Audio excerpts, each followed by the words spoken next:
and then math and social studies. And we'll go look at the science lab.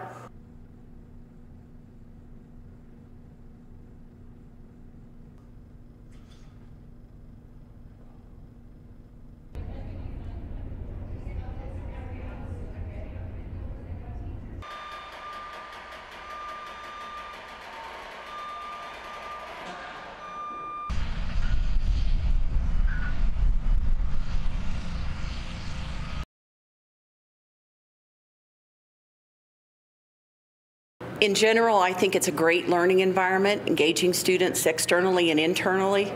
We've attempted to give them all the resources they need to be productive and engaged in 21st century skills. We have to have the teachers feel comfortable, and the way we've done that is we've given them the tools early. We did a lot of piloting with the iPads last year in the old school. We put them in an environment in which they were doing projects, they were working collaboratively, and they had a coach who was working with them in order to help them integrate the technology as well as design the instruction. We will continue that. That goes on until we feel that they have the instructional strategies that they need in order to work in this environment. The purpose of being net zero is so that you can generate as much energy as you will utilize. That helps with the operations costs of school districts. A lot of schools have used some of the devices that we're using here, but they haven't put them all in place simultaneously to begin to come up with that net zero status. It will be monitored for a year under the Creative Building Association so that we can see if it does illustrate and become a net zero school.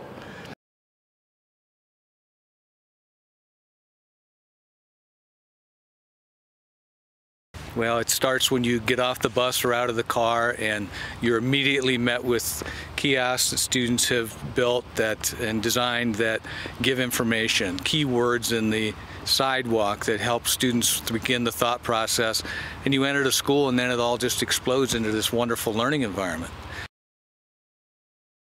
We have wind turbines, we have solar, we are water harvesting. We give students the opportunity to monitor all of those activities, both on a dashboard in our lobby area and on their iPads.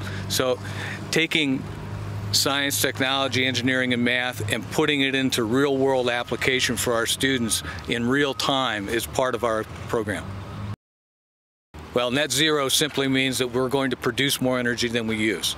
So we'll constantly monitor that process. Students have that opportunity to monitor on their iPads in real time, and that's a key. If one area of the building is using more power this week than it was last week, a student's going to raise their hand and say, hey, there's a problem over there. So we want them to sort of be the energy police of our school. Being the first net zero school in Arizona is a tremendous feat. In part, that's something that's important because of our community. The Army community has an initiative to continue to make their buildings net zero. We're part of that community, so it's an important piece for us. We're the 12th such school in the country. Obviously, that's a big deal, but the real importance of net zero and sustainability is students are the most sustainable aspect that we have, and we're taking those concepts and putting them in their hands on a daily basis. Well, we have a staff that first of all has been engaged in the planning process. They're excited about the opportunities they have, and it's more than having new space and new equipment. It's the freedom and the opportunity to take students where they need to go. So we have a lot of happy and excited teachers.